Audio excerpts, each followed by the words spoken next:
As many of you know, Stephen King writes about haunted hotels, killer clowns, and demonic cars. But let's be real, his true horror stories are about relationships. Take I Know What You Need. A romantic story, sure. If your idea of romance is, would you like your free will deep fried or scrambled? And you know, speaking of Stephen King, if you've ever dreamed of staying at the Overlook Hotel, I have great news. You already have. It's called Your Last Relationship. Think about it. At first, everything seems perfect. Then the place slowly starts driving you insane. There's a creepy guy watching you sleep, and before you know it, you're running through a metaphorical hedge maze just trying to survive. Does that sound familiar? But you know,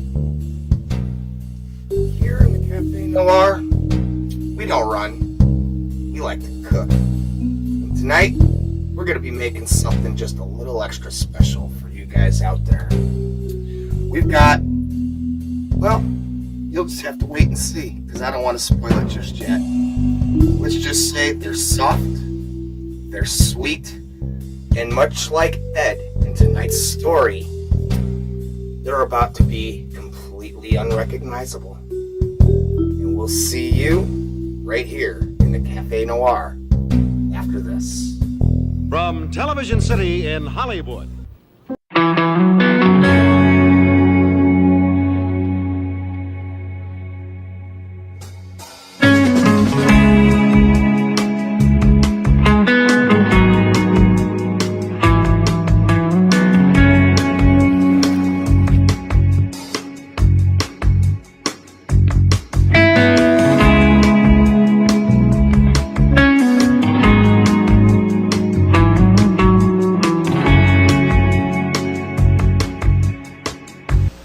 The next course will be served in a moment.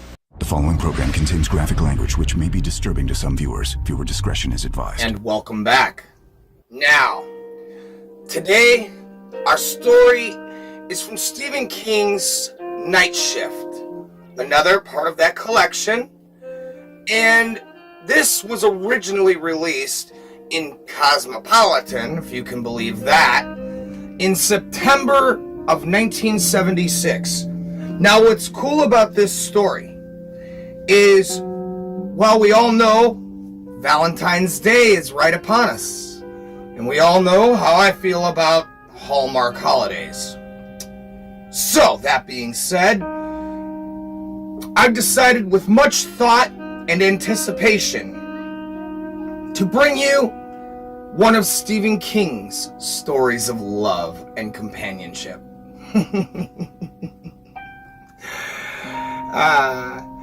But you know, this is one of those guys. He knows your favorite movie, your dream vacation. He even knows where your keys are, which that right there should have been a red flag. But, you know, I guess relationships just were a lot different in 1976. But you see, here in the Café Noir, we like our food the way King likes his horror. Deceptively simple, but deep fried in something sinister. So tonight, we're making some deep fried chocolate covered bananas. Now, many of you are wondering, why green? Why'd you buy them so green? Because these are at their ripest and will allow us a lot of leeway, where these are better for baking breads and making cakes. In fact, they are a great substitute when you don't have eggs, and I'm going to show you that later on. But for now, I think you guys should sit back, relax, and let me introduce you to Elizabeth. and her relationship with Ed. Edward Jackson Hamner, Jr., no less. And kind of like me, his socks don't match.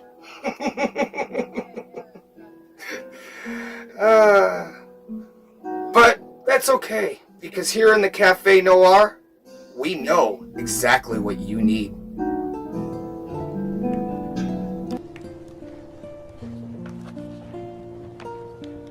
I Know What You Need by Stephen King. I know what you need. Elizabeth looked up from her sociology text, startled, and saw a rather nondescript young man in a green fatigue jacket. For a moment, she thought he looked familiar, as if she had known him before. The feeling was close to deja vu. And then it was gone. He was about her height, skinny, and twitchy. That was the word.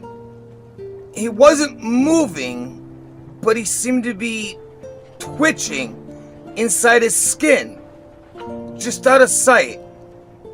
His hair was black and unkempt. He wore a thick horn-rimmed glasses that magnified his dark brown eyes, and the lenses looked dirty.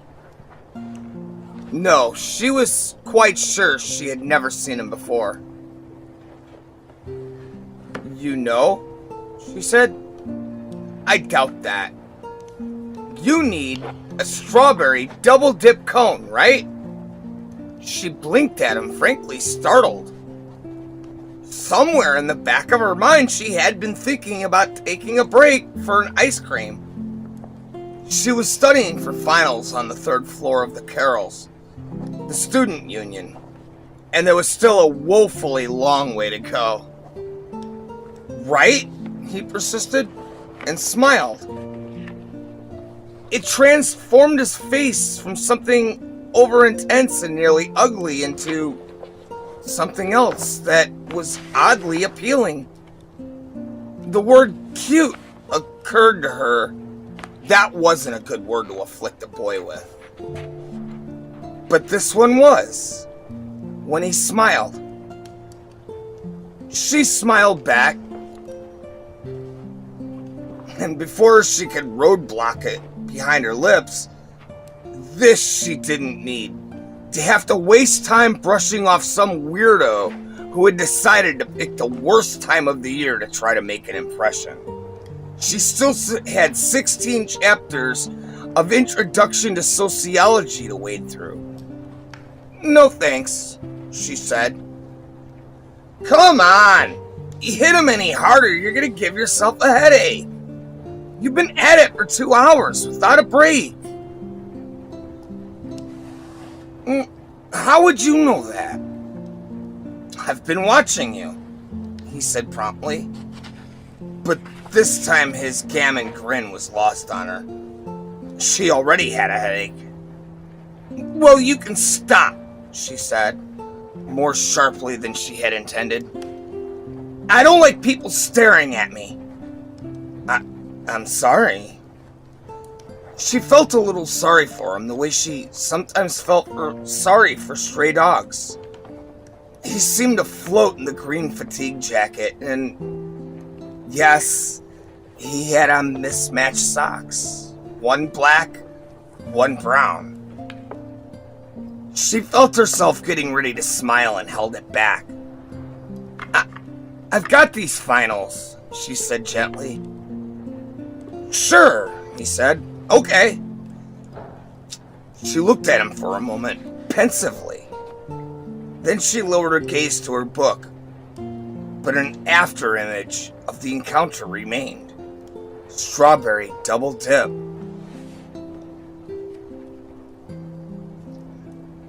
When she got back to the dorm, it was 11:15. Alice was stretched on her bed listening to Neil Diamond and reading the story of O. I didn't know they assigned that in EH-17, Elizabeth said. Alice sat up. Broadening my horizons, darling. Spreading my intellectual wings. Liz? Didn't you hear what I said? No, sorry, You look like somebody conked you one, kid. I met a guy tonight. Sort of a funny guy at that. Oh? He must be something if he can separate the great Rogan from her beloved Tex. His name is Edward Jackson Hamner, Jr., no less. Short, skinny, looks like he washed his hair last around Washington's birthday. Oh, and mishmatched stocks. One black, one brown. I thought you were more the fraternity type. It's nothing like that. Alice, I was studying at the Union on the 3rd floor of the think tank, and he invited me down to the grinder for an ice cream cone. I told him no, and he sort of slunk off. But once he started me thinking about ice cream, I couldn't stop. I just decided to give up and take a break, and there he was, holding a big, drippy strawberry double dip in each hand. I trembled to hear the announcement. Elizabeth snorted. Well, I couldn't really say no, so we sat down. It turns out he had sociology with Professor Brainer last year. Will wonders never cease? Lord of mercy, gosh into Christmas. Listen, this is really amazing. You know the way I've been sweating this course. Yes, you talk about it practically in your sleep. I've got a 78 average. I've got to have an 80 to keep my scholarship. And that means I need at least an 84 on the final. Well, this Ed Hamner says Brainer uses the same final every year, and Ed's eidetic. You mean he's got a what's-it? Photographic memory. Yes, look at this. She opened her sociology book and took out 3 sheets of notebook paper covered with writing. Alice took them. This looks like multiple choice stuff. It is. Ed says it's Brainer's last year's final, word for word. Alice said flatly, I don't believe it. But it covers all the material. Still, I don't believe it. She handed the sheets back. Just because this spook, he isn't a spook, don't call him that. Okay, this guy hasn't got you bamboozled into memorizing this and not studying at all, has he? Oh, of course not, she said uneasily. And even if this is like the exam, do you think it's exactly ethical? Anger surprised her, ran away with her tongue before she could hold it. Oh, that's great for you. Dean's List every semester, your folks paying your way, you aren't... Hey, I'm sorry. There was no call for that. Alice shrugged and opened O again, her face carefully neutral. No, you're right. Not my business. But why don't you study the book too? Just to be safe? Of course I will. But mostly she studied the exam notes provided by Edward Jackson Hamner. When she came out of the lecture hall after the exam, He was sitting in the lobby, floating in his green fatigue jacket. He smiled tentatively at her and stood up. How'd it go? Impulsively, she kissed his cheek. She could not remember such a blessed feeling of relief. I think I aced it. Really? That's great. Like a burger?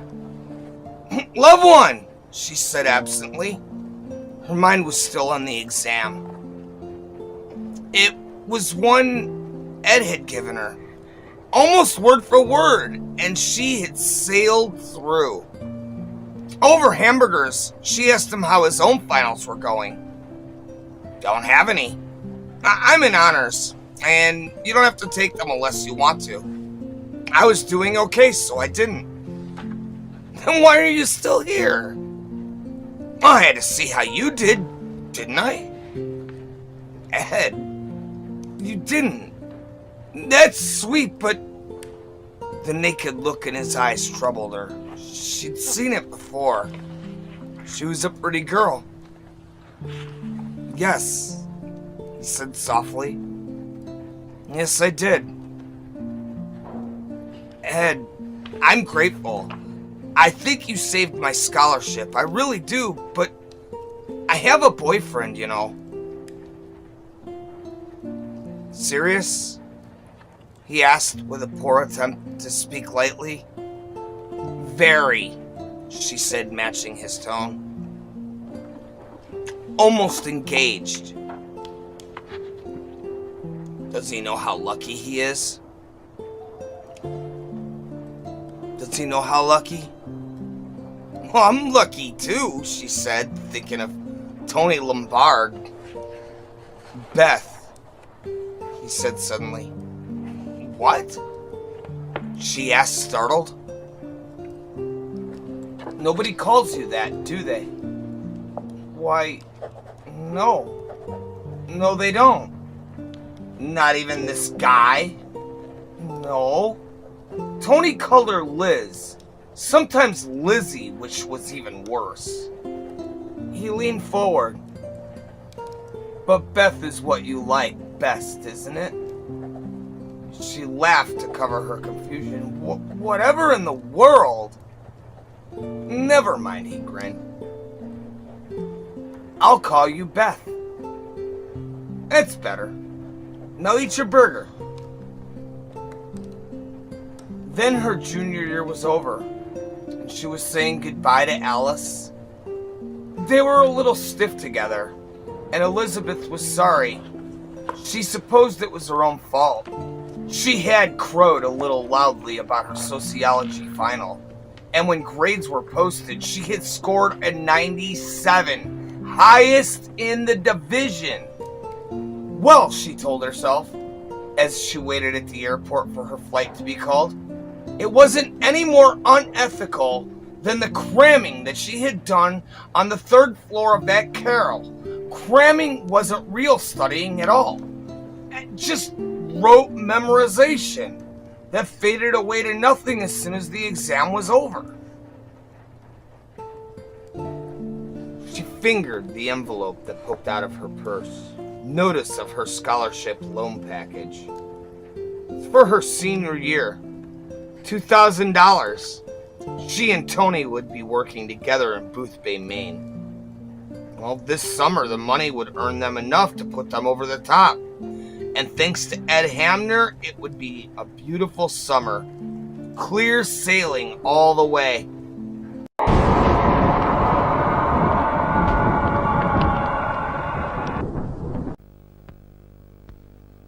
For more than 3 years, these waters have been safe and calm, but the sea makes no promises. That's a shark. And I know what a shark looks like because I've seen one up close. Now, just when they thought the waters were safe again, the legend continues. The all-new Jaws 2. In the West End and at a cinema near you from Boxing Day. I'm Freddy Krueger, your worst nightmare come alive. And now I'm on your telephone. Dial this number now and I'll tell you Freddy's favorite bedtime stories. Gruesome new tales of murder and mayhem. Frightful heartstoppers of pain and gore. So dial this number now if you dare. And prepare for a scare. Freddy Krueger has a special message just for you. $2 for the first minute, 35 cents each additional minute.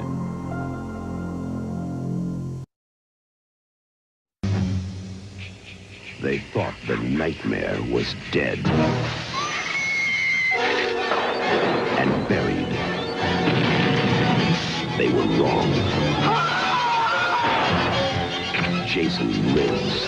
Happy Friday the 13th. Friday the 13th, Part 6. Jason Lives. Rated R. Starts Friday, August 1st at a theater near you.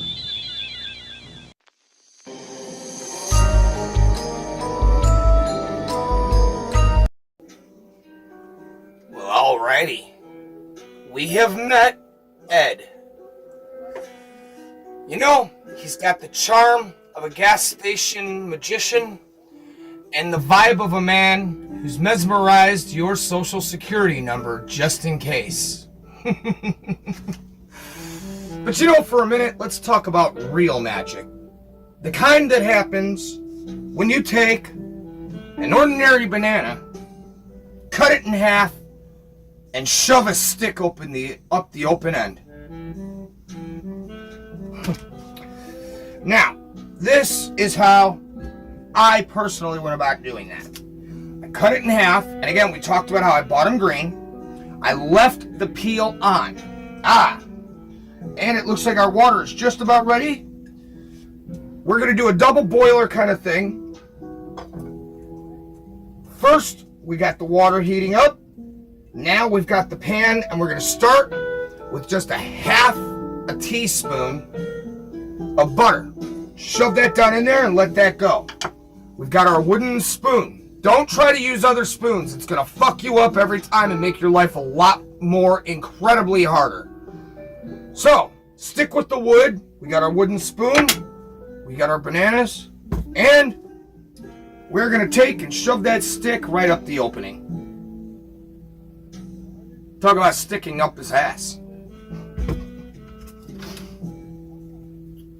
So, my friends, we can honestly say that these bananas have a stick up their ass.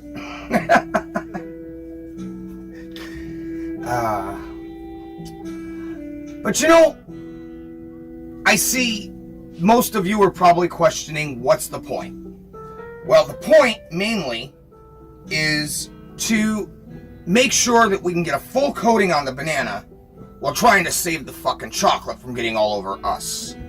See, most of you familiar with the Killer Kitchen, we had this apron, cool, whatever. Well, I still have the bloody apron put up, but I just didn't feel that this show was appropriate for the Texas Chainsaw Massacre. Or in my case, the Oildale Chainsaw Massacre.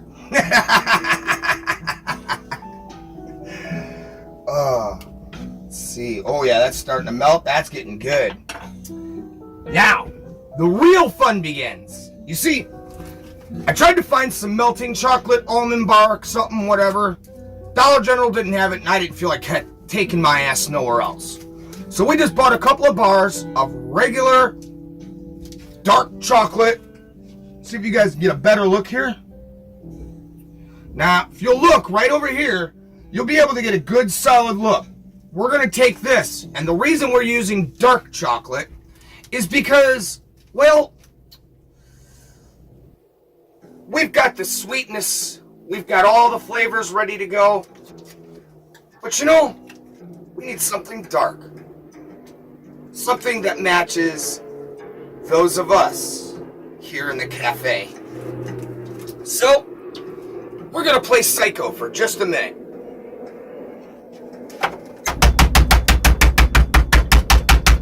You want to smash that up real good. Just like that. Oh, knocking it off. Thank you. Cam Pam saved us again. Okay, so you know what? I don't think this is working so good. Here's something else that works. right on the table. Crack it a couple times.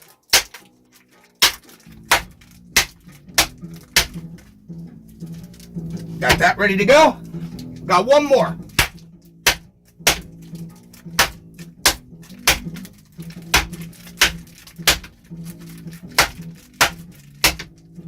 Just like that. Now, I'm going to melt this chocolate, and when we come back from our next break, we will be melting this in, and we'll see you after that. Oh yeah, that's fucking perfect.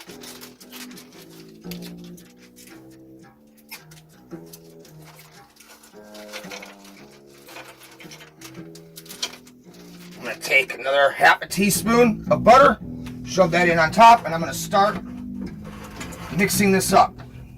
Now the thing is, you can't stop stirring. You got to keep it going constant. You stop stirring, you burn your chocolate. You burn your chocolate, you burn your food, you fucked it up. Got to start over. And nowadays, chocolate's getting to be mighty expensive. I mean, talk about George Orwell, 1984. You know, a little piece of chocolate for a month or whatever for your rations. That's about how it's starting to feel to go out and buy a chocolate bar nowadays. Alright, now we're going to need some more butter. So let's add some more butter. There we go. You're watching the Café Noir, and I am the Café Killer. We'll see you right here after this. Warning. Loneliness can kill you. Learn black magic and Haitian voodoo today. Are you lonely? Is disparity carving you up like a roast? Are you going nowhere and feeling like nobody cares? Lost in transition? Do you feel like nothing has changed but you? Are you still feeling alone and while hiding from the world? Do you just wish you knew what it is you need? Well, don't worry. Try forevermore. Learn black magic and Haitian voodoo in 12 easy steps. Make that special girl yours by knowing her every desire. And don't forget your dark and white magic chocolate cravings. 1 bite and she's yours for life. 2 bites and she's yours forever. Well, I guess it's fair enough to say that the chocolate did not work exactly as intended. But we found out why. You see, almond bark is not made the way almond bark used to be made. And they have all new directions. I'm used to almond bark 70s and 80s and beyond, like back when food was still food and you could trust it. Well, I've come to understand that what I've done wrong is that my way of melting the chocolate doesn't work because it's not real chocolate, and the almond bark is not real almond bark. Thank your local legislation. But, you know, I guess I really should point out we need to get back to Elizabeth because, well, just like our bananas, well, she has no idea she's about to be dipped in hot oil. Stick around and we will see you. For more than 3 years, these waters have been safe and calm, but the sea makes no promises.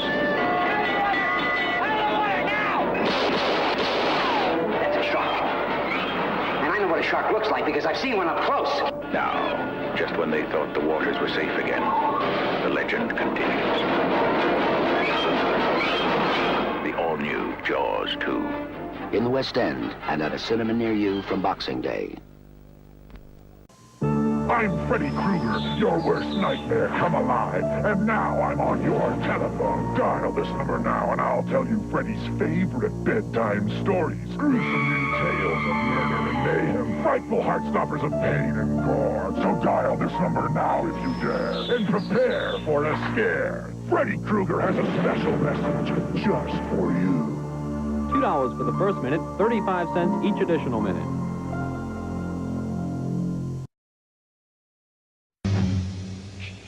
They thought the nightmare was dead and buried. They were wrong. Jason lives. Happy Friday the 13th. Friday the 13th, Part 6. Jason Lives. Rated R. Starts Friday, August 1st at a theater near you.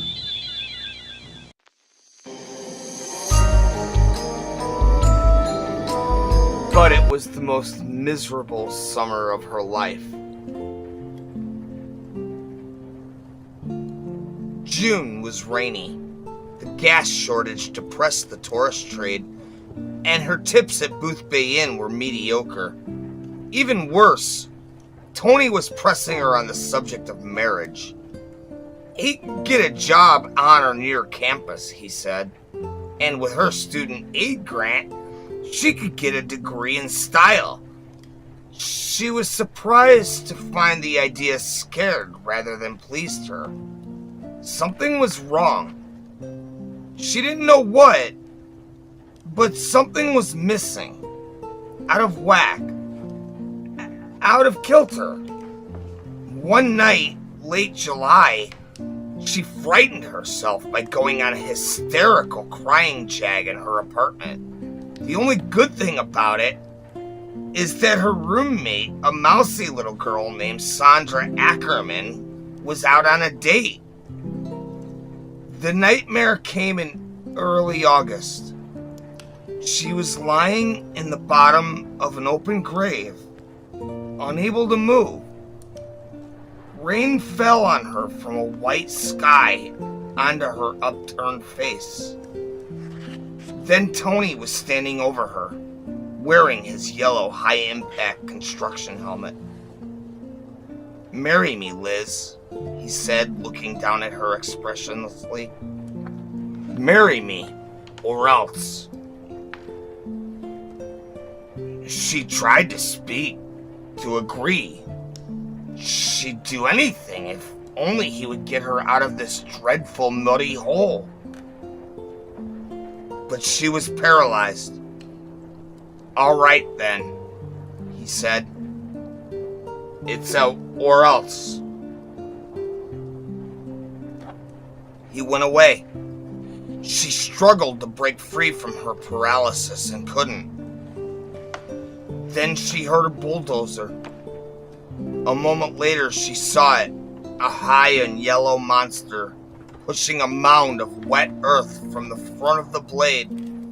Tony's merciless face looked down on her from the open cab.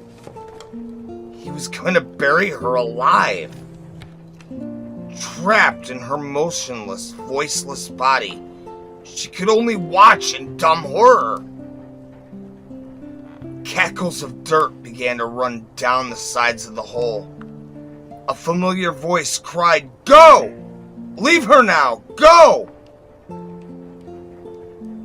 Tony stumbled down from the bulldozer and ran. Huge relief swept over her. She would have cried had she been able. And her savior appeared, standing at the foot of the open grave, like a sexton. It was Ed Hamner, floating in his green fatigue jacket, his hair awry, his horn-rimmed glasses down to the small budge at the end of his nose. He held his hand out to her. "Get up," he said gently. "I know what you need. Get up, Beth." And she could get up. She sobbed with relief. She tried to thank him. Her words spilled out on top of each other, Ed only smiled and gently nodded. She took his hand and looked down, only to see her footing. And when she looked up again, she was holding the paw of a huge, slavering timber wolf with red hurricane lantern eyes and thick, spiked teeth open to bite. She woke up, sitting bolt upright, her nightgown drenched with sweat. Her body was shaking uncontrollably, and even after a warm shower and a glass of milk, she could not reconcile herself to the dark. She slept with the light on. A week later, Tony was dead. She opened the door in her robe, expecting to see Tony. But it was Danny Kilmer, one of the fellows he had worked with. Danny was a funny guy. She and Tony had double dated with him and his girl a couple of times, but standing in the doorway of the second floor of her apartment, Danny looked not only serious, but ill. "Danny?" she said. "What?" "Liz," he said. "Liz, you've got to hold on to yourself." Oh, God. He pounded the jamb of the door with one big knuckled dirty hand, and he saw he was crying. "Danny, is it Tony? Is something..." "Tony's dead," Danny said. But he was talking to air. She'd fainted. The next week passed in kind of a dream. The story pieced itself together, woefully brief in a newspaper account, and from what Danny had told her over a beer at the Harbor Inn, they had been repairing drainage culverts over on Route 16. Part of the road was torn up, and Tony was flagging traffic. A kid driving a red Fiat had been coming down the hill. Tony flagged him, but the kid never slowed. Tony had been standing next to a dump truck, and there was no place to jump back. The kid in the Fiat had sustained head lacerations and a broken arm. He was hysterical and also cold sober. The police found several holes in his brake lines, as if they'd overheated and then simply melted through. His driving record was A1. He simply had been unable to stop. Tony had been a victim of that rarest of automobile mishaps, an honest accident. Her shock and depression was increased by guilt. The fates had taken out of her hands the decision on what to do about Tony, and a sick serpent part of her was glad so, because she hadn't wanted to marry Tony. Not since the night of her dream. She broke down the day before she went home. She was sitting on a rock outcropping by herself, and after an hour or so, tears came. They surprised her with their fury. She cried until her head hurt and her stomach ached, and when the tears passed, she felt not better, but drained and empty. And that was when Ed Hamner said, "Beth?" She jerked around, her mouth half filled with the copper taste of fear, expecting the snarling wolf of her dream.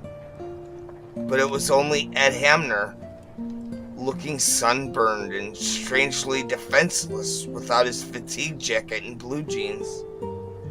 He was wearing red shorts that stopped just ahead of his bony knees and a white t-shirt that billowed on his thin chest like loose sail.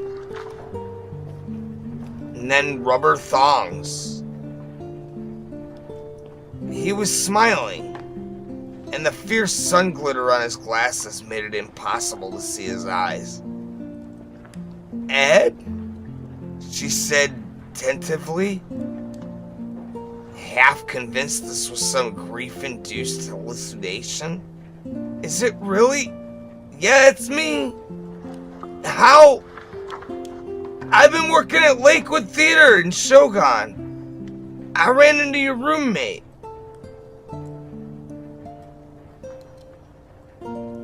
Alice? Is that her name?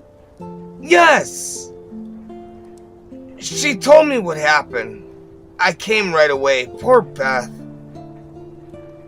He moved his head, only to agree to her so, but the sun glare slid off his glasses and she saw nothing wolfish, nothing predatory, but just a calm, warm sympathy. She began to weep again and staggered a little with the unexpected force of it. Then he was holding her, and then it was all right. They had dinner at the Silent Woman in Waterville. It was about 25 miles away, which was maybe exactly the distance she needed. They went in Ed's car, a new Corvette, and he drove well, neither showily or fussily, as she guessed he might. She didn't want to talk, and he seemed to know it. She didn't want to be cheered up. He seemed to know it. He played quiet music on the radio. And without consulting her, seafood. She thought she wasn't hungry, but when the food came, she fell to ravenously. When she looked up again, the plate was empty, and she laughed nervously, and Ed, he was just smoking a cigarette and watching her.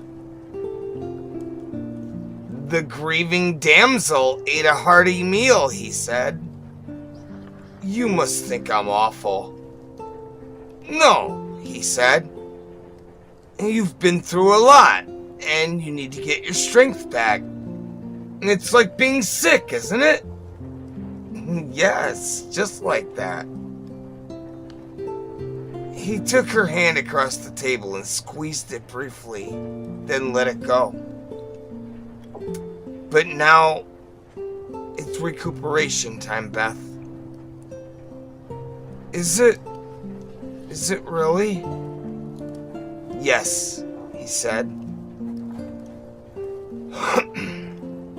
So tell me, what are your plans?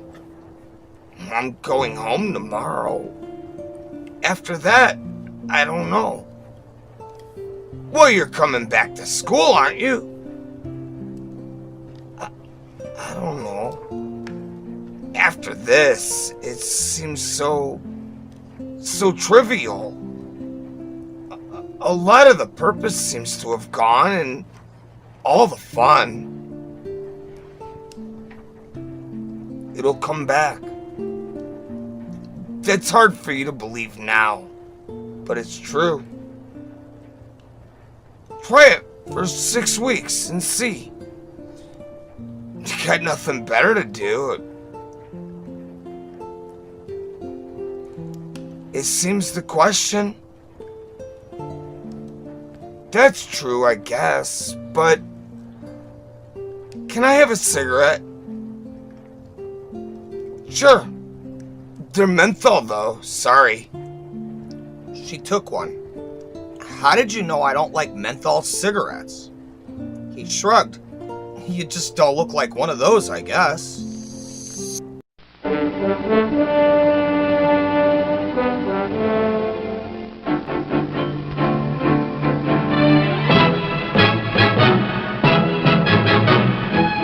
You don't see many wild stallions anymore. You don't see many cigarette ads either anymore. But nope, you don't see many mares. No, you don't see Just like many you don't wild see many stallions women either. anymore. And even if he did run off 3 of your best mares, he's one of the last of a wild and very singular breed. Real men enjoy the refreshing taste of Marlboro. And here in the Café Noir, we do too. Come to where the flavor is. Come to Marlboro country.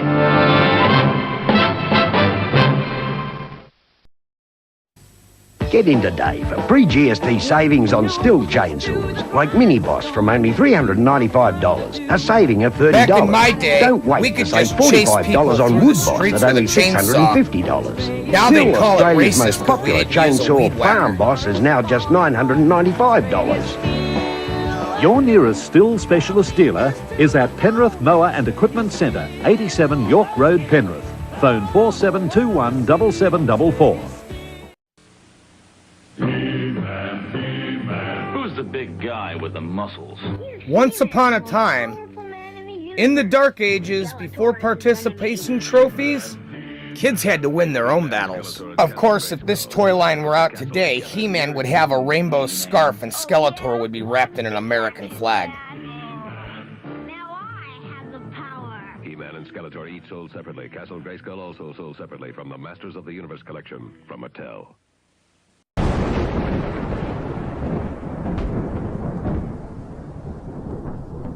Now, we have learned 3 lessons tonight.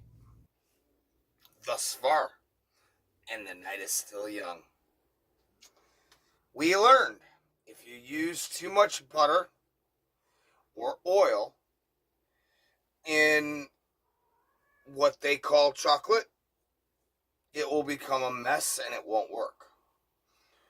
We have learned how to take that chocolate and make a creamy glaze. So, follow me. No, please.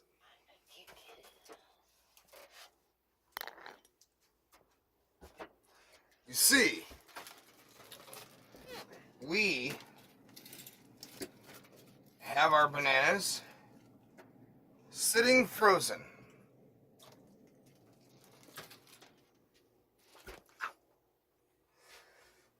And here they are. And what we got was, even though it wasn't exactly what we were looking for with that nice creamy coat, well, my friends, what we got instead is something very interesting. And I think, well, the texture itself definitely matches the story. So what we're going to do is we're going to start deep frying these. She smiled. You're funny. Do you know that? He smiled neutrally. No, really. For you, of all people, to turn up. I thought I didn't want to see anyone. But I'm really glad it was you, Ed. Sometimes it's nice to be with someone that you're not involved with. That's it, I guess. She paused. Who are you, Ed? Besides my fairy godfather, who are you really? It was suddenly important to her that she know. He shrugged. Nobody much. It's one of those funny-looking guys you see creeping around campus with a load of books under one arm. Ed, you're not funny-looking. Sure I am, he said and smiled. Never grew all the way out of my high school acne. Never got rushed by a big frat. Never made any kind of splash in the social world. Just a dorm rat making grades, that's all. And when the big corporations interview on campus next spring, I'll probably sign on with one of them and Ed Hamner will be disappeared forever. That would be a great shame, she said softly. He smiled, and it was a very peculiar smile, almost bitter. What about your folks? She asked. Where you live? What you like to do? Another time, he said. "I want to get you back. Got a long plane ride tomorrow, and a lot of hassles." The evening left her relaxed for the first time since Tony's death, without the feeling somewhere inside a mainspring was being wound and wound to the breaking point. She thought sleep would come easily, but it did not. Little questions nagged. Alice told me. Poor Beth. But Alice was summering in Kitty, 80 miles from Skohagen. She must have been at Lakewood for a play. The Corvette, this year's model, expensive. A backstage job at Lakewood hadn't paid for that. Were his parents rich? He ordered just what she would have ordered herself. Maybe the only thing on the menu she would have eaten enough of to discover that she was hungry. The menthol cigarettes. The way he had kissed her goodnight. Exactly as she had wanted to be kissed. And you've got a long plane ride tomorrow. He knew she was going home because she had told him. But how had he known she was taking a plane? Or that it was a long ride? It bothered her. It bothered her because she was halfway to being in love with Ed Hamner. "I know what you need." Like the voice of a submarine captain, tolling off phantoms.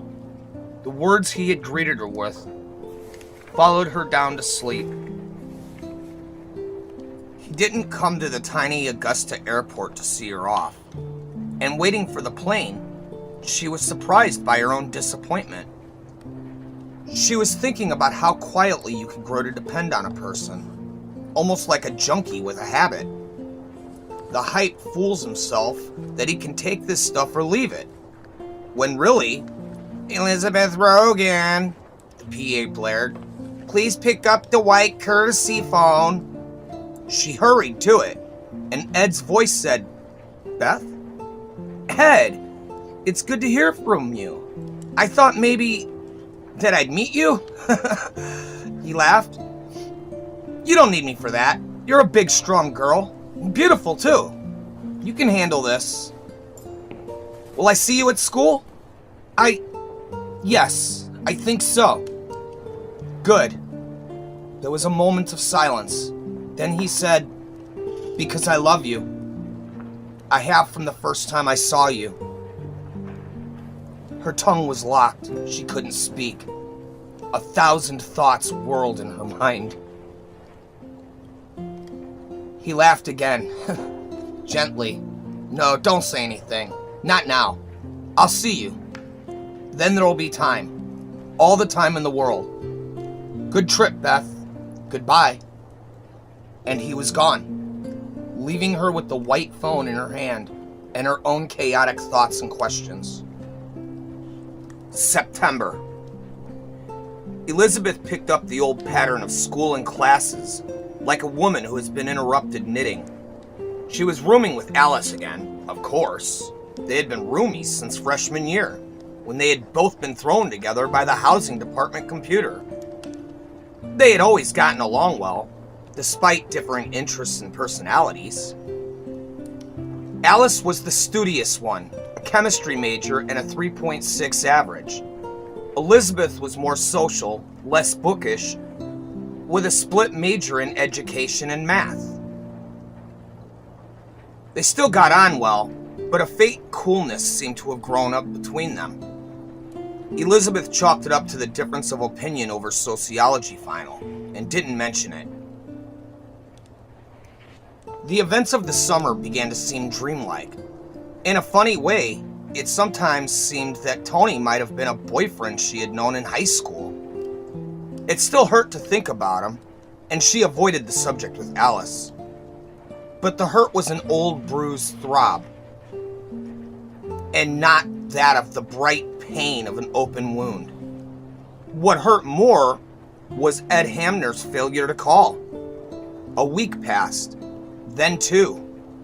Then it was October. She got a student directory from the union and looked up his name. It was no help. After his name were only the words Mill Street, and Mill was a very long street indeed. And so she waited, and when she was called for dates, which was often, she turned them down. Alice raised her eyebrows but said nothing. She was buried alive in a 6-week biochem project that spent most of her evenings at the library. Elizabeth noticed the white long envelopes that her roommate was receiving once or twice a week in the mail. Since she was usually back from class first, but she thought nothing of them. The private detective agency was discreet. It did not print its return address on its envelopes. When the intercom buzzed, Alice was studying. You get it, Liz. Probably for you anyway. Elizabeth went to the intercom.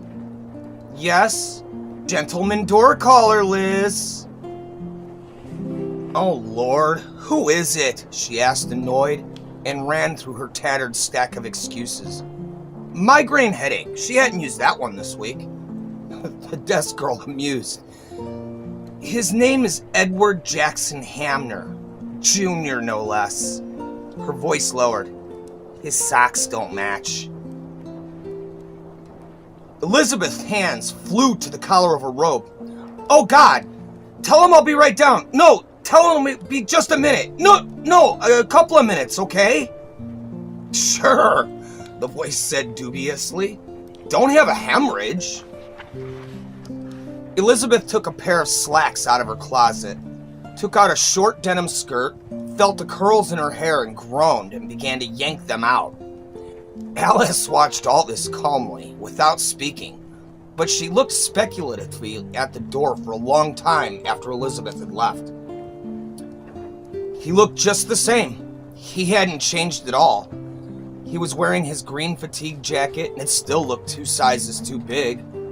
One of the elbows of his horn-rimmed glasses had been mended with electrician's tape.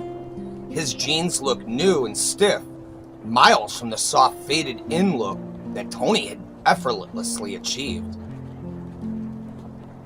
He was wearing 1 green sock and 1 brown sock, and she knew she loved him. Why didn't you call before?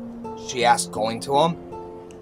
He stuck his hands in his pocket in his jackets and grinned. Well, I thought I'd give you some time to date around, meet some guys, figure out what you want. I think I know that. Good. Would you like to go to a movie? Anything, she said. Anything at all. As the days passed, it occurred to her that she had never met anyone, male or female, that seemed to understand her moods and needs so completely, so wordlessly. Their tastes had coincided. While Tony had enjoyed violent movies of the Godfather type, she seemed more into comedy and non-violent dramas. He took her to the circus one night when she was feeling low, and they had a hilariously wonderful time. Study dates were real study dates, not just an excuse to grope on the 3rd floor of the Union. He took her to dances and seemed especially good at the old ones, which she loved. They had won a 50s stroll trophy at the homecoming nostalgia dance. More important, he seemed to understand when she wanted to be passionate, and he didn't force her or hurry her. She never got the feeling that she had with some of the other boys she had gone out with, that there was an inner timetable for sex, beginning with a kiss goodnight on date 1, and ending with a night in some friend's borrowed apartment in date 10. The Mill Street apartment was Ed's exclusively. A 3rd floor walk-up. They went there often, and Elizabeth went without the feeling that she was walking into some minor league Don Juan's passion pit. He didn't push. He honestly seemed to want what she wanted, when she wanted it. And things progressed. When school reconvened following the semester break, Alice seemed strangely preoccupied. Several times that afternoon, before Ed came to pick her up, they were going out to dinner. Elizabeth looked up to see her roommate frowning down at a large manila envelope on her desk. Once, Elizabeth almost asked about it, then decided not to. Some new project, probably. It was snowing hard when Ed brought her back to the dorm. Tomorrow, he asked. My place? Sure. I'll make some popcorn. Great, he said, and kissed her. I love you, Beth. Love you too. Would you like to stay over? Ed asked evenly. Tomorrow night? All right, Ed. She looked into his eyes. Whatever you want. Good, he said quietly. Sleep well, kid. You too. She expected that Alice would be asleep and entered the room quietly, but Alice was sitting up at her desk. Alice, are you okay? I have to talk to you, Liz, about Ed. What about him? Alice said carefully. I think that when I finish talking to you, we're not going to be friends anymore. For me, that's giving up a lot, so I want you to listen carefully. And now, a word from the Café Killer. Ladies and gentlemen, ghosts and ghouls and goblins alike. Everybody out there knows that I like to roll. But when I like to roll with quality. That's why I roll with the roll. And when I'm looking for a puff, and again I'm looking for the best quality, I puff with the puff. Puff, puff past the roll. Available in select locations near you.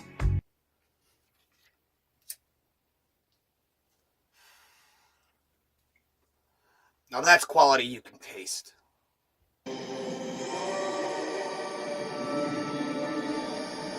Someday, Archie wants to buy a business. I want to see Kelsey's bar turned into Bunker's bar. At 8:30, 7:30 Central and Mountain. Tomorrow night on CBS. After 22 years, Norman Bates is home.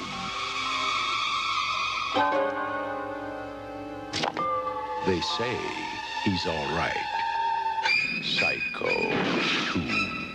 The mystery continues. Rated R. Starts Friday at a theater near you.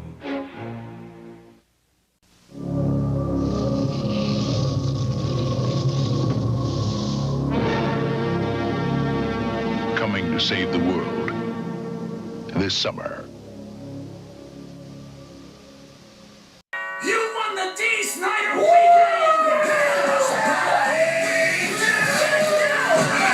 Call 1-800-STEAMER! Send the steamer, gets your home cleaner!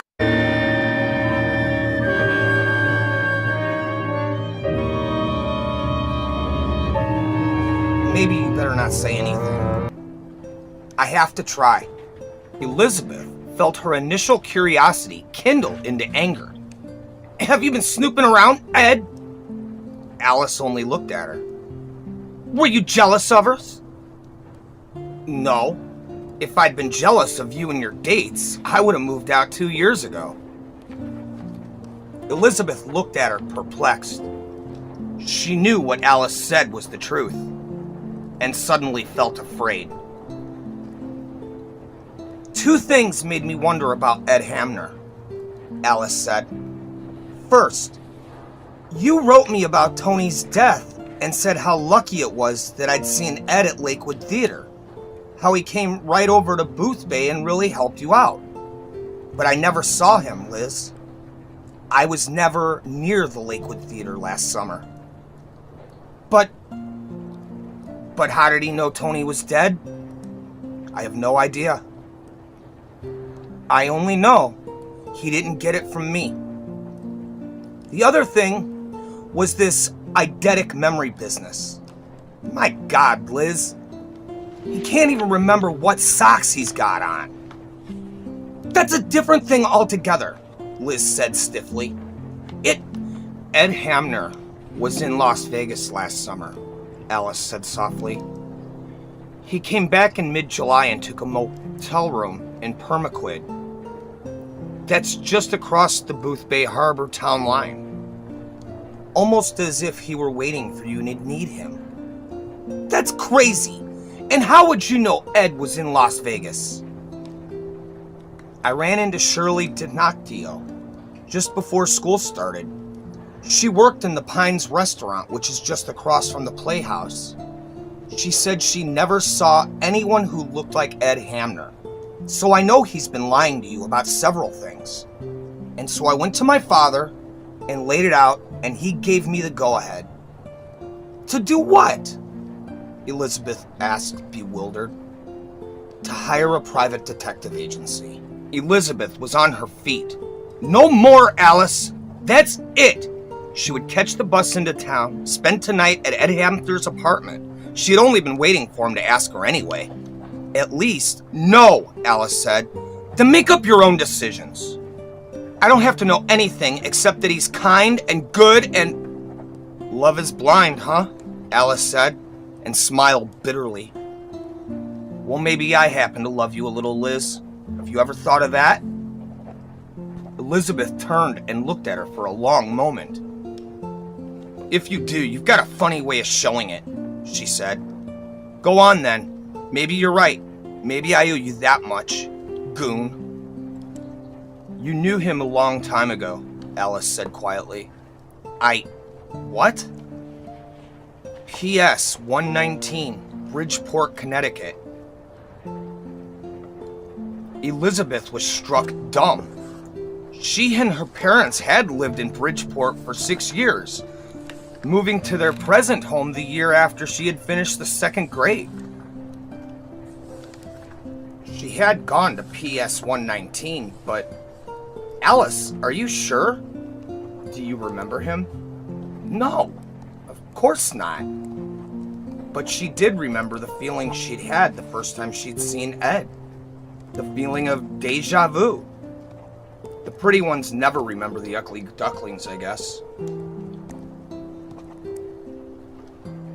Maybe he had a crush on you. You were in the 1st grade with him, Liz. Maybe he sat in the back of the room and just watched you. Or on the playground. Just a little nothing kid who already wore glasses and probably braces and you couldn't even remember him. But I'll bet he remembers you. Elizabeth said, What else? The agency traced him from school fingerprints. After that, it was just a matter of finding people and talking to them. The operative assigned to the case said he couldn't understand some of what he was getting, and neither do I. Some of it's scary. It better be, Elizabeth said primly. Ed Hamner, Sr. was a compulsive gambler. He worked for a top-of-the-line agency in New York and then moved to Bridgeport, sort of on the run. The operative says that almost every big-money poker game and high-priced bookie in the city was holding his markers. Elizabeth closed her eyes. These people really saw you got a full measure of dirt for your dollar, didn't they? Maybe. Anyway, Ed's father got in another jam in Bridgeport. It was gambling again. But this time he got mixed up with a big-time loan shark. He got a broken leg and a broken arm somehow. The operative says he doubts it was an accident. Anything else? Elizabeth asked. Child beating? Embezzlement? He landed a job at a 2-bit Los Angeles ad agency in 1961. That was a little too close to Las Vegas. He started to spend his weekends there, gambling heavily and losing. Then he started taking Ed Jr. with him, and he started to win. You're making all this up. You must be. Alice tapped the report in front of her. It's all here. Liz, some of it wouldn't stand up in court, but the operative says none of the people he talked with would have had a reason to lie. Ed's father called Ed his good luck charm. At first, nobody objected to the boy being in the casinos, even though it was illegal. His father was a prize fish. But then the father started sticking to just roulette, playing only odd even, red-black. By the end of the year, the boy was off limits in every casino on the strip, and his father took up a new kind of gambling. What? The stock market. When the Hamners moved to LA in the middle of 1961, they were living in a $90 a month cheese box, and Mr. Hamner was driving a 52 Chevrolet. At the end of 1962, just 16 months later, he had quit his job and they were living in their own home in San Jose.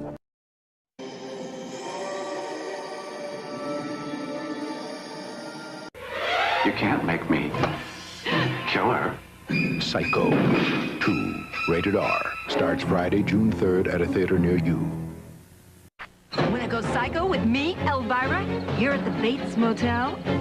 Look for me wherever they sell mug root beer. And enter the Go Psycho with Elvira contest. You can be my guest at Universal Studios in Hollywood for a monstrous bash at the Bates Motel. Shower, anyone? This Halloween, go psycho with Elvira and win a party with mug root beer and me. I love my mug. I love it. In trying to make an artistic statement, one should be careful not to let one's personal aroma do the talking. In order not to offend the critics, I recommend Right Guard Sport Stick. It provides maximum protection and the freshest scents, a sublime palette of odoriferous emanations.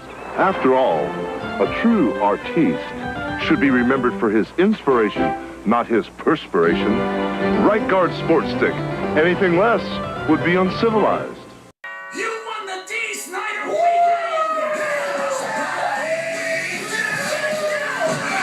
Call 1-800-STEAMER! Send the steamer, gets your home cleaner! Sunday night. Starting at 8/7 Central and Mountain, it's coming. We better do something about this one, because I don't intend to go through that hell again. Over there! All right! My son and husband are still out there. Roy Scheider in the television premiere of Jaws 2. Sunday on ABC.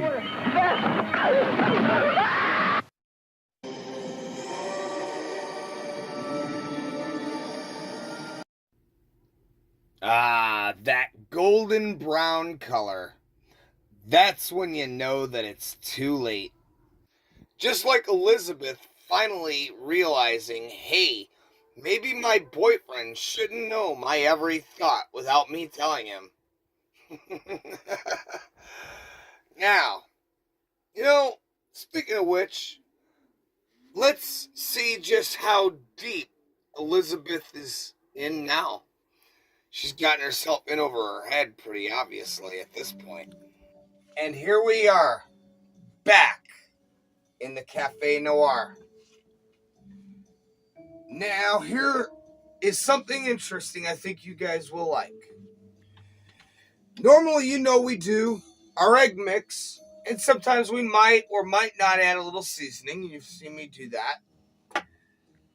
Well, here, this time around, I decided that chocolate-covered bananas just isn't going to cut.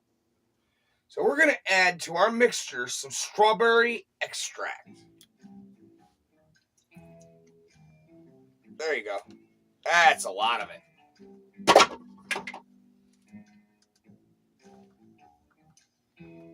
Now,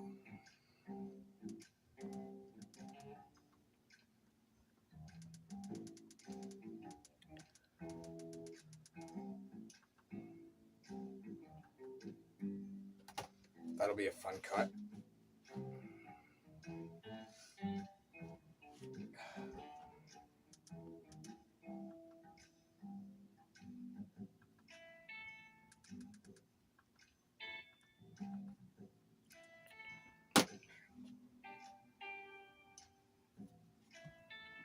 $142.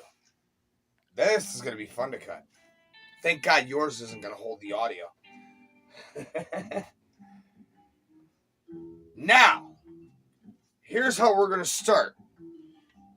We've added our strawberry extract into our egg. And maybe we used a little much, because trust me, it definitely smells like strawberry here in the cafe.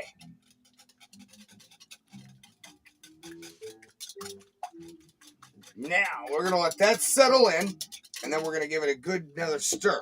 But first, we're going to rinse this out, set it aside, and we are going to work on our batter mix. First, we're going to take about a tablespoon of ground nutmeg. Nice even layer across the top. Now what we're going to do is we're going to push that envelope just a bit and do a slight layer. What the hell's going on here? Oh, okay. A light layer of our ground cinnamon.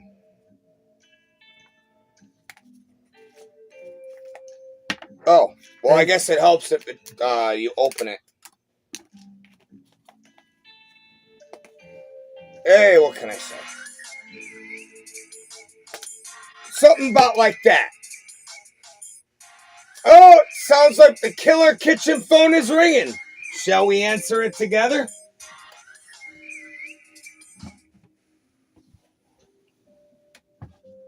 Hello, you're live on the air with the Café Noir. How can we help you? Hey, Susan, you are live on the air, and we are filming Café Noir right here, and I'm glad you called.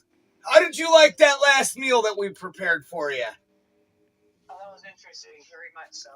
Right on. I have a quick question. I was talking to you last time about my cast iron pans, and I'm not sure what you told me to put to clean the inside of them. Oh, water. A little bit of baking soda, some water, slide them in the oven, turn the oven to 350 and let them bake for about 20 to 30 minutes. You should be able to go in with a sponge or a soft scrubby. You know, the dollar bag thing you get at the Dollar General. Come in there, it should wipe everything right out. Same thing with your microwave. Coffee cup, 2 tablespoons of some baking soda. Heat up the water. Everything in your microwave will wipe right out. No scrubbing, no chemical, no soap necessary. Dang, how easy was that? So, how long are you guys going to be on live? Well, actually, right now we're filming. We're just about to throw some bananas into a frying pan. And we are watching, well, actually, I'm narrating and we are watching the video I made for Stephen King's I Know What You Need. Because we needed something just in time for Valentine's Day. Oh, hey, cool. That sounds interesting. Maybe I'll come by tomorrow, but tonight I'm busy taking care of business here, so I got some pumpkins to boil up. Well, you take care of business, and thank you for being a special guest on the air. Hey, thanks for calling. Thanks for letting me talk. Appreciate the information. I'll do just that then. Okay. We'll talk to you later.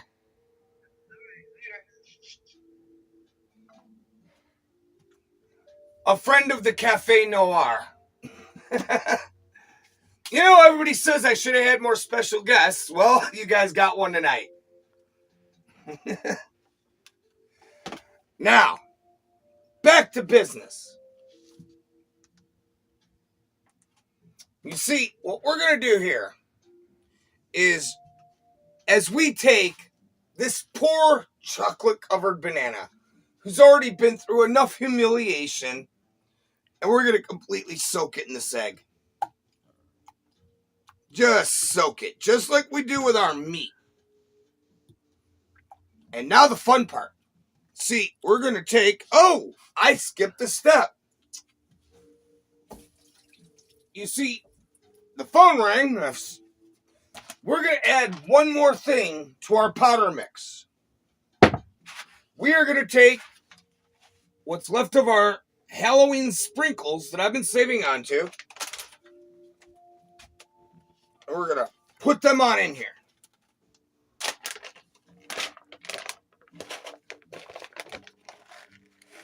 Now, you don't want to do too many. You just want a little bit to bleed in. Now we're going to take our whisk. It's pretty good, but it needs a little more.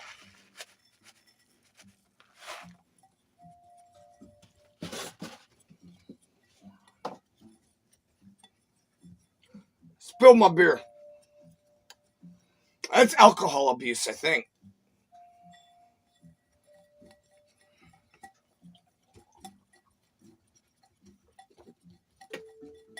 All right. Now that's about what we're going to use for our mix on the banana. So now, we've got our poor banana completely soaked in egg. And we're going to roll it in something dry and lifeless. And if this dish did have an equivalent, it would definitely be Stephen King's Pet Sematary. It's innocent at first, but, well, let's just see.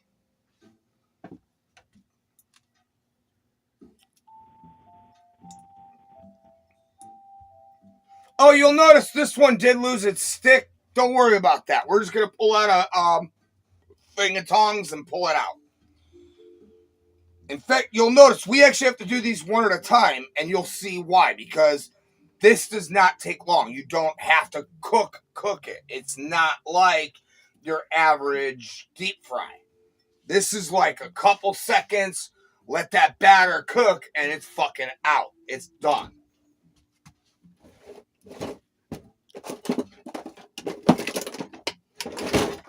Now, you guys will notice that we've started putting a warning label on our show. It's because I do have a foul mouth. I do have a bad attitude, and sometimes I'm just downright rude, obnoxious, drunk, and everything that probably doesn't belong on television. Ergo why I'm on the internet. Oh, listen to that sizzle. And this is where we decide it's absolute fate. We could back out now and save ourselves the trouble, but nah. Let's cook it and see how far it goes.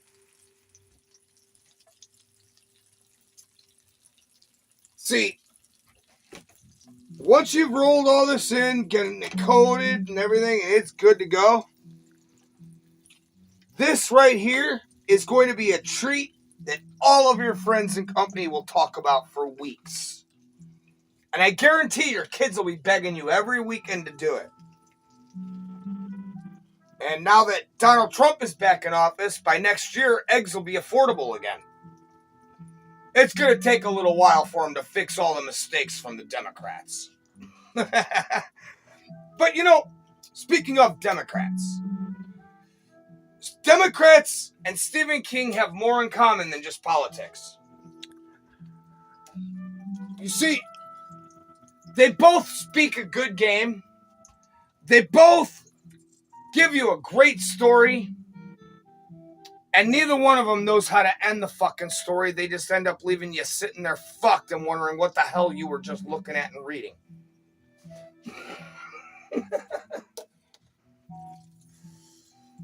Oh yeah, that's just about there.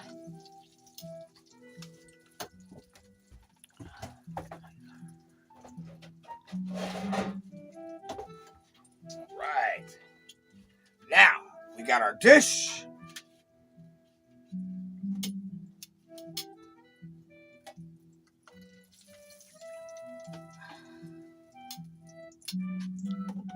And there is the first of many. Okay. There it is. Almost looks like a deep fried jalapeno. Boy, are you in for a surprise. So now, we're going to keep coating these. We're going to keep filling them up. And you know, again, we could back out. We could say enough is enough. This story's getting a little much. No way. I've got to see how Elizabeth is going to handle the next set. And you know, Ed does really talk a great game. Ed, he's the type of guy most girls probably dream of. Well, you know what? I'll tell you something. From personal experience. If it sounds too good to be true, it just might be. This is the Café Noir. We're back on track, and that train is running out of fucking control. Let's fucking head out until we crash.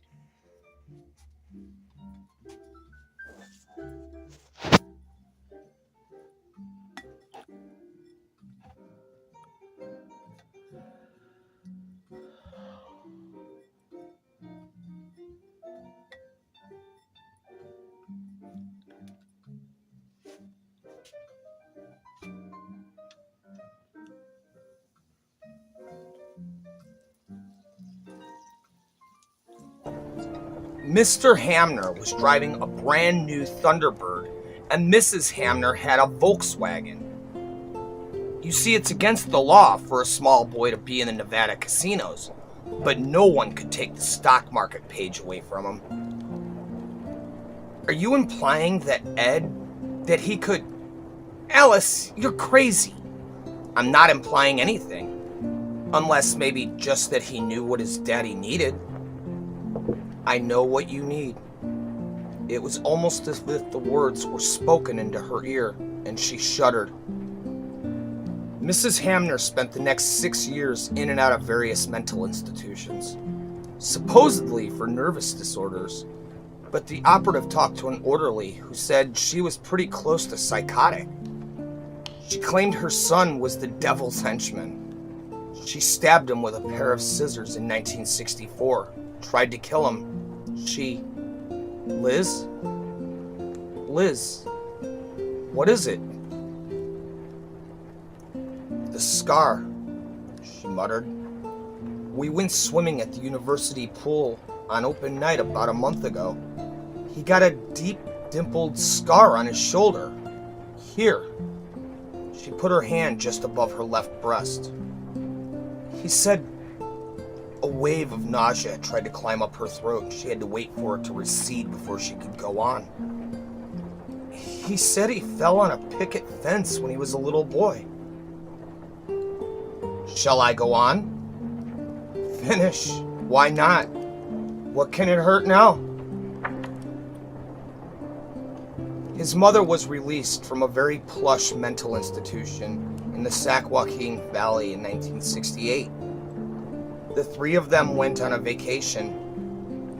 They stopped at a spot in Route 101. The boy was collecting firewood when she drove the car right over the edge drop-off above the ocean with both her and her husband in it. It might have been an attempt to run Ed down. By then, he was nearly 18. His father left him $1 million. Stock portfolio. Ed came east a year and a half later and enrolled here. And that's the end. No more skeletons in the closet. Liz, aren't there enough? She got up. No wonder he never wants to mention his family. But you had to go dig up the corpse, didn't you? You're blind, Alice said. Elizabeth was putting on her coat. I suppose you're going to him, right? Because you love him, right? Alice crossed the room and grabbed her arm. Will you get that sulky, petulant look off your face? For a second, think. Ed Hamner is able to do things the rest of us only dream about. He got his father a stake on roulette and made him rich playing the stock market. He seems to be able to will winning. Maybe he's not some kind of low-grade psychic. Maybe he's got precognition. I don't know. There are people who seem to have a dose of that, Liz. Hasn't it ever occurred to you that he's forced you to love him? Liz turned her head slowly. I've never heard anything so ridiculous in my life. Is it? He gave you that sociology test the same way he gave his father the right side of the roulette board. He was never enrolled in any sociology course. I checked. did it because it was the only way he could make you take him seriously. Stop it, Liz cried. She clapped her hands over her ears. He knew the test, and he knew when Tony was killed, and he knew when you were going home on a plane. He even knew just the right psychological moment to step back into your life last October. Elizabeth pulled away and headed for the open door. Please, Alice said. Please, Liz, listen. I don't know how he can do these things. I doubt even if he knows for sure. He might not mean to do you any harm, but he already has. He's made you love him by knowing every secret thing you want and need, and that's not love at all. That's rape. Elizabeth slammed the door and ran down the stairs. She caught the last bus of the evening into town. It was snowing more heavily than ever, and the bus lumbered through the drifts and had blown across the road like crippled beetles. Elizabeth sat in the back, only one of 6 or 7 passengers, 1,000 thoughts in her mind. Menthol cigarettes, the stock exchange, the way he had known her mother's nickname was Dee Dee. A little boy at the back of the first grade classroom making sheep's eyes at a vivacious little girl too young to understand that I know what you need. No, I do love him. Did she? Or was she just simply delighted at being with someone who always ordered the right thing, took her to the right movie, or did what she wanted, or go anywhere that she wanted to go?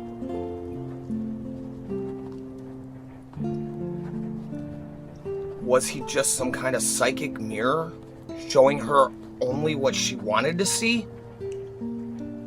The presents he gave her were always the right presents. When the weather had turned suddenly cold and she had been longing for a hairdryer, who gave her one? Ed Hamner, of course. Just happened to see one on sale at Days End, he said.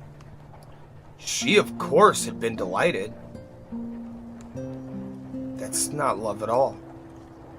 It's rape. The wind clawed at her face, and she stepped out of the corner of Main and Mill, and she winced against it as the bus drew away with a smooth diesel growl.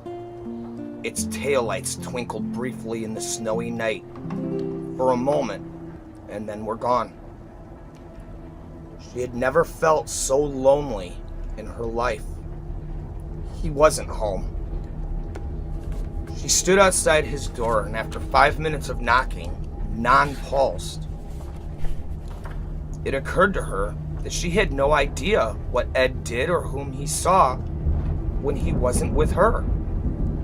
The subject had never come up. Maybe he's raising the price for another hairdryer in a poker game. With a sudden decision, she stood on her toes and felt along the top of the door jamb for a spare key she knew he kept there.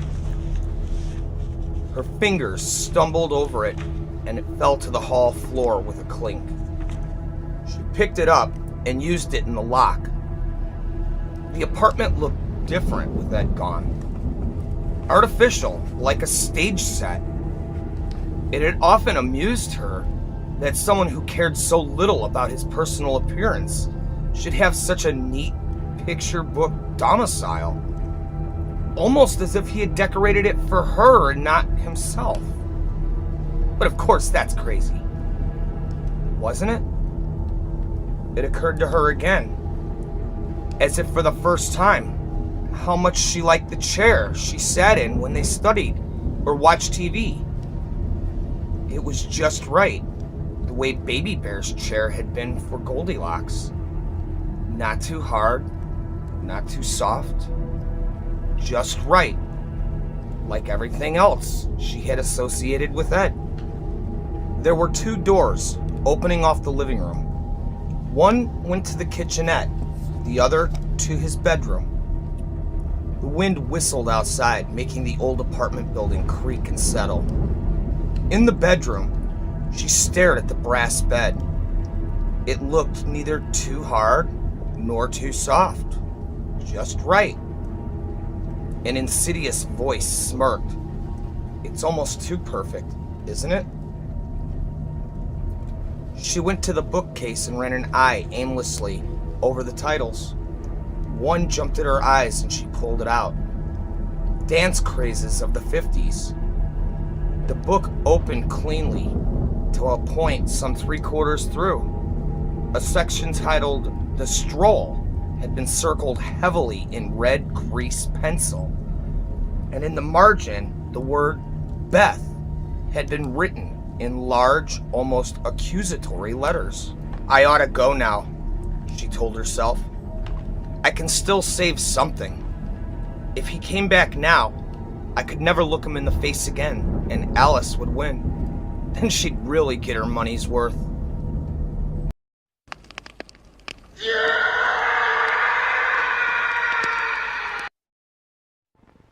Yes, sir, it was a dandy trip. Of course, we's all of my tuckers from sleeping setting up, but Pearl's old truck run just fine, and her boy drove all the way. Winston? No, Jethro Bodine. That's that big, tall, good-looking... No, Mr. Claret, I meant, would you like a Winston cigarette? I don't know as I've ever seen one of them before. Oh, try one. Mighty good smelling tobacco. What's that white stuff in there? Oh, that's the Winston filter. But it's what's up front that counts. You mean the tobacco? Oh, a cigarette is only as good as the tobacco that's in it. With Winston's filter blend up front, it's like money in the bank. You're going to like Winston's. I reckon I'll decide that for myself. Yes, sir.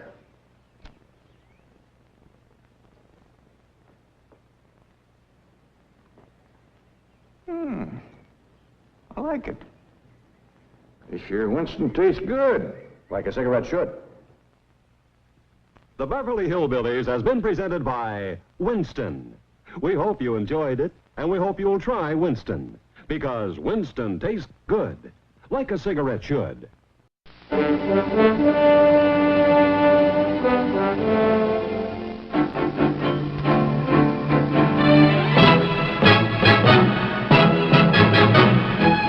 You don't see many wild stallions anymore.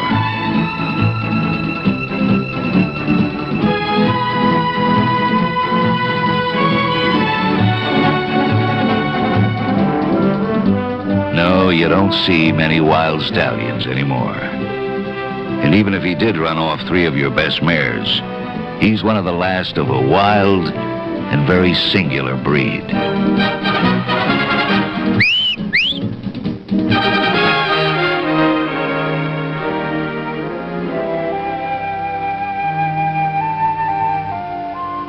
Come to where the flavor is.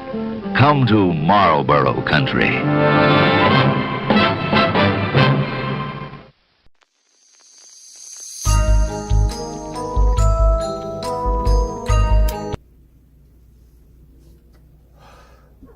Ladies and gentlemen, it seems as though tonight's episode decided to take more than just inspiration from Mr. King. We gave you an episode. It had its ups, it had its downs, it had its ins, it had its outs, and it all made a point. But just like Stephen King, the ending of our story has completely fallen apart. So, with that being said, I think we should get to the conclusion of I Know What You Need. And when we come back, we'll show you the finished product. And then I fear that it must be that time to bid you adieu, because tonight has just not worked. But hey, it's okay, because we had some fun, we smoked some weed, we had a couple beers, and we had a good time. This is the Café Noir, and I'm Vincent Victorian. But she couldn't stop, and she knew it. Things had gone too far. She went to the closet and turned the knob, but it didn't give. Locked. On the off chance, she stood on her tiptoe again and felt along the top of the door, and her fingers felt a key. She took it down, and somewhere inside, a voice said very clearly, "Don't do this." She thought of Bluebeard's wife and what she had found when she opened the wrong door. But it was indeed too late. If she didn't proceed now, she would always wonder. She opened the closet and had the strangest feeling that this is where the real Ed Hamner Jr. had been hiding all the time. The closet was a mess. A jumbled rickrack of clothes, books, an unstrung tennis racket, a pair of tattered tennis shoes, old prelims and reports tossed helter-skelter, a spilled pouch of Buckram Riff pipe tobacco. His green fatigue jacket had been flung in one corner. She picked up one of the books and blinked at the title. The Golden Bough. Another. Ancient Rites, Modern Mysteries. Another. Haitian Voodoo. And a last one, bound in old, cracked leather. The title almost rubbed off the binding by much handling, smelling vaguely like rotted fish. Necronomicon. She opened it at random, gasped, flung it away, the obscenity still hanging before her eyes. More to regain her composure than anything else, she reached for the green fatigue jacket, not admitting herself she meant to go through its pockets. But as she lifted it, she saw something else. A small tin box. Curiously, she picked it up and turned it over in her hands, hearing things rattle inside. It was the kind of box a young boy might choose to keep his treasures in. Stamped in raised letters on the tin bottom were the words, Bridgeport Candy Co. She opened it. The doll was on top. The Elizabeth doll. She looked at it and began to shudder. The doll was dressed in a scrap of red nylon, part of a scarf she had lost 2 or 3 months back at a movie with Ed. The arms were pipe cleaners that had been draped in stuff that looked like blue moss. Graveyard moths, perhaps. There was hair on the doll's head, but it was wrong. It was fine, white, flax, and it was taped to the doll's pink gum eraser head. Her own hair was sandy blonde and coarser than this. This was the way her hair had been when she was a little girl. She swallowed, and there was a clicking in her throat. Hadn't they all been issued scissors in the first grade? Tiny scissors with a rounded blade? Just right for a child's hand? Had that long ago little boy crept up behind her, perhaps at nap time? And Elizabeth put the doll aside and looked in the box again. There was a blue poker chip with a strange 6-sided pattern drawn on it in red ink.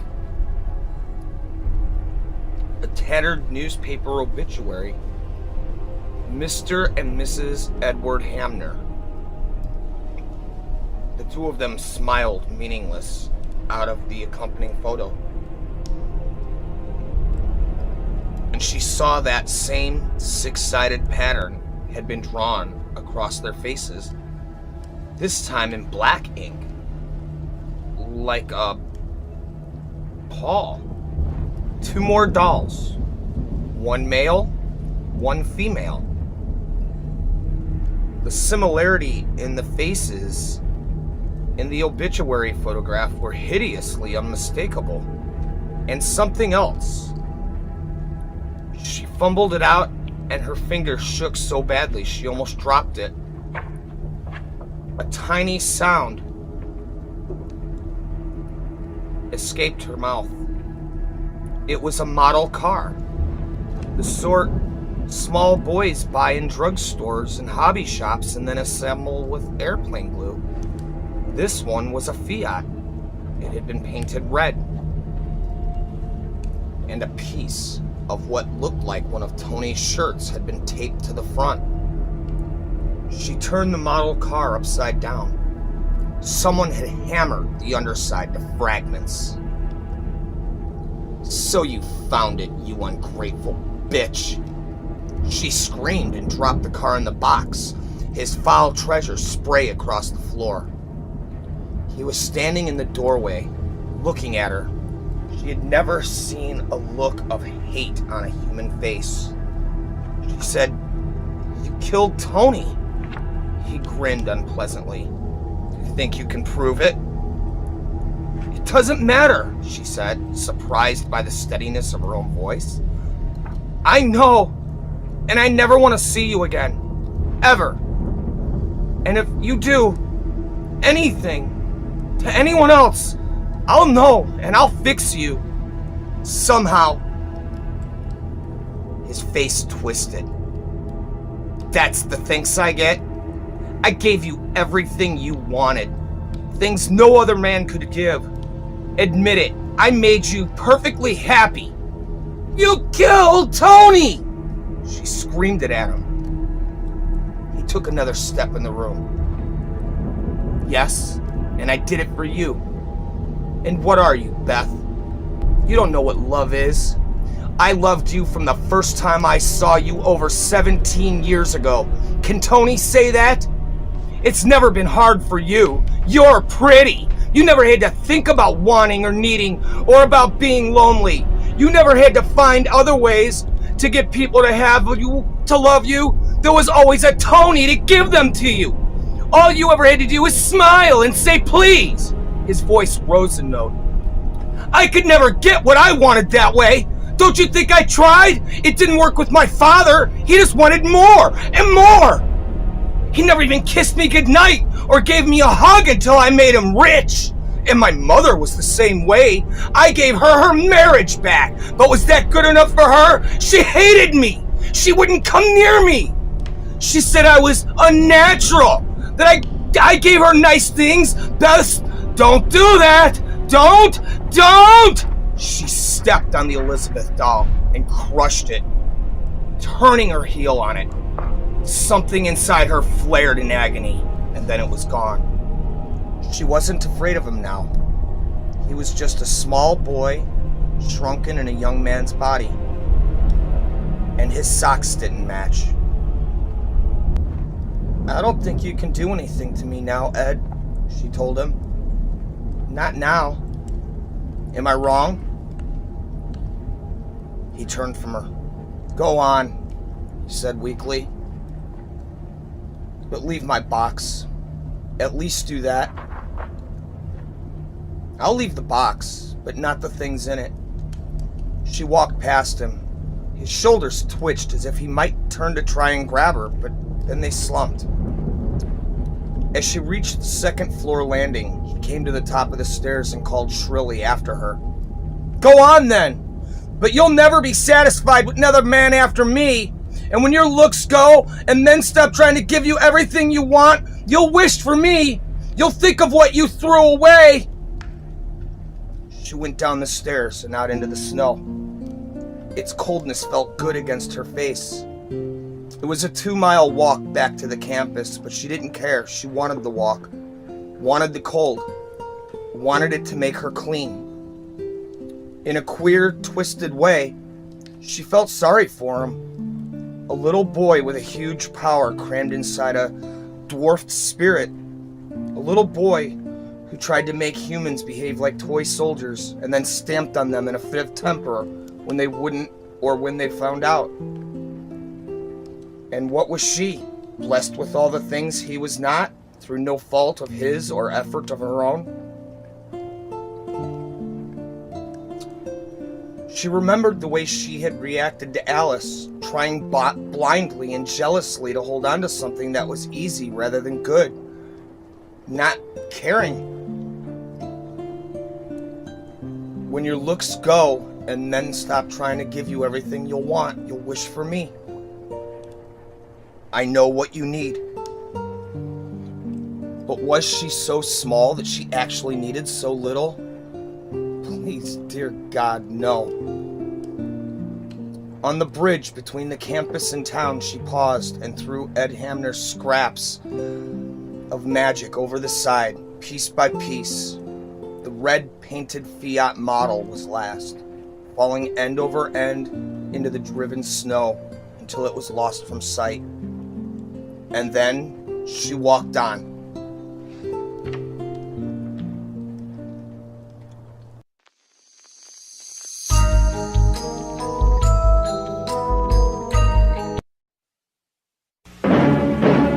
They sent him on a covert mission.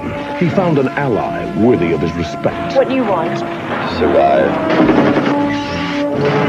And an enemy worthy of his fury. I'm coming to get you. Stallone is back as Rambo. You take me with you? First Blood, Part 2, rated R. Starts Wednesday, May 22nd at a theater near you. Archie calls the shots. I wouldn't have believed that Stretch was a Jew. I mean, he wasn't a doctor or a lawyer in the dress business, nothing like that. I have chosen the Will You Tell Overture, which I shall play with my 10 tiny little fingers on my prize-winning face. I don't know what I'm doing here. Talking to a man who in the last election didn't like Ford. That's right. Didn't like Carter. Right. So he wrote in Richard Nixon. All in the Family, weekdays. For God's sakes, the neighbors will think you're a wild woman. On Friday, August 13th, an all-new three-dimensional process will put you in the picture, whether you want to be there or not. Friday the 13th, Part 3 in Super 3D. Join Jason in the woods on his day, if you dare. Friday the 13th, Part 3 in Super 3D, rated R. Friday the 13th, Part 3 opens Friday the 13th at selected theaters and drive-ins. Scream if you can. He's doing it again. Sleep if you dare. Freddy is back with a brand new nightmare. On a rush. A Nightmare on Elm Street, Part 3, Dream Warriors, rated R. Now playing at a theater near you.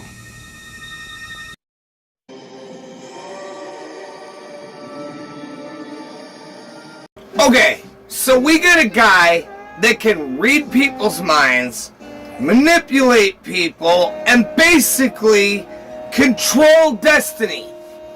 Buddy, you had one job and you still managed to screw it up? Really? Well, if you're gonna be an evil mastermind, at least be committed to it, will you? I mean, I gotta tell you. Looking for my beer. If I could make these things happen, well, first of all, Elizabeth, or Beth, well, she's a bitch to begin with. And, you know, we'll go in on her roommate in a minute. But let's be real here. Let's be absolutely real. Buddy, you can manipulate shit. You can have anything you want happen.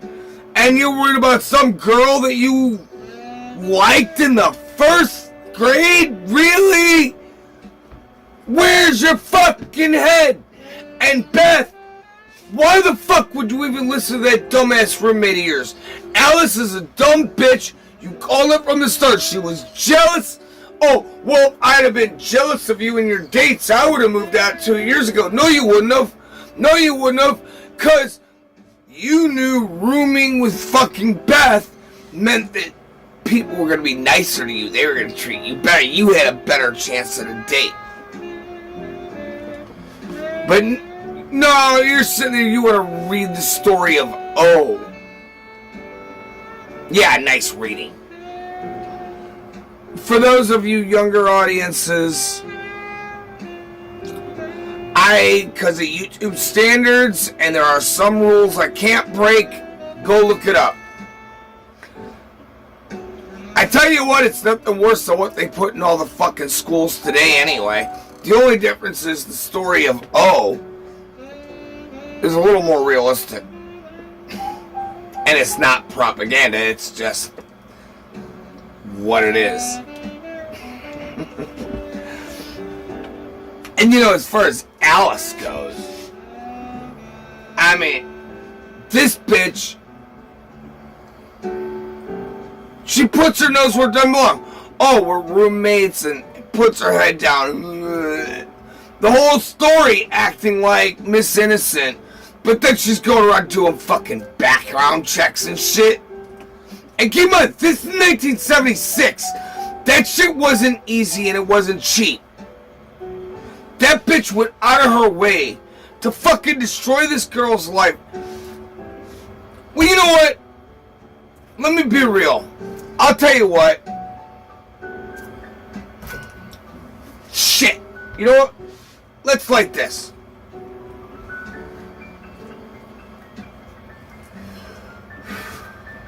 Courtesy of the professor.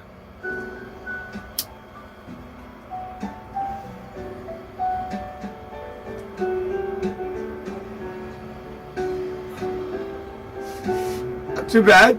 Not too bad. Got a nice taste, good flavor.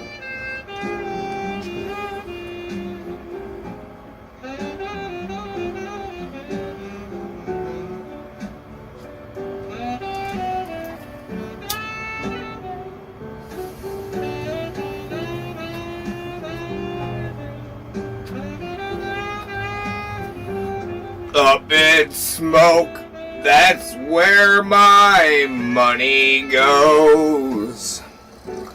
In my lungs, and sometimes up my nose. When troubled times begin to bother me, I take a toke.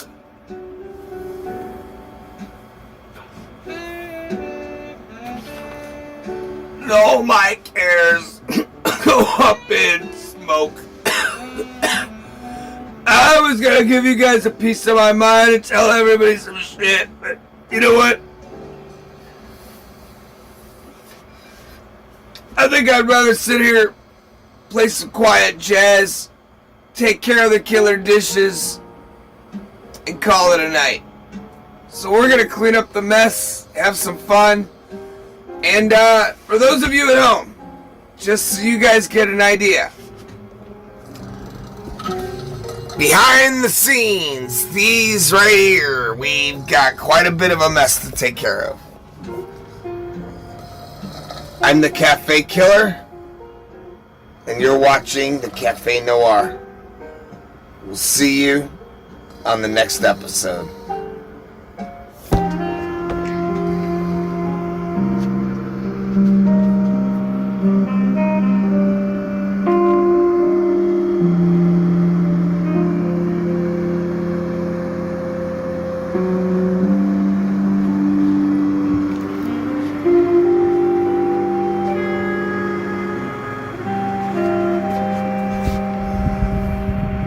Thank you.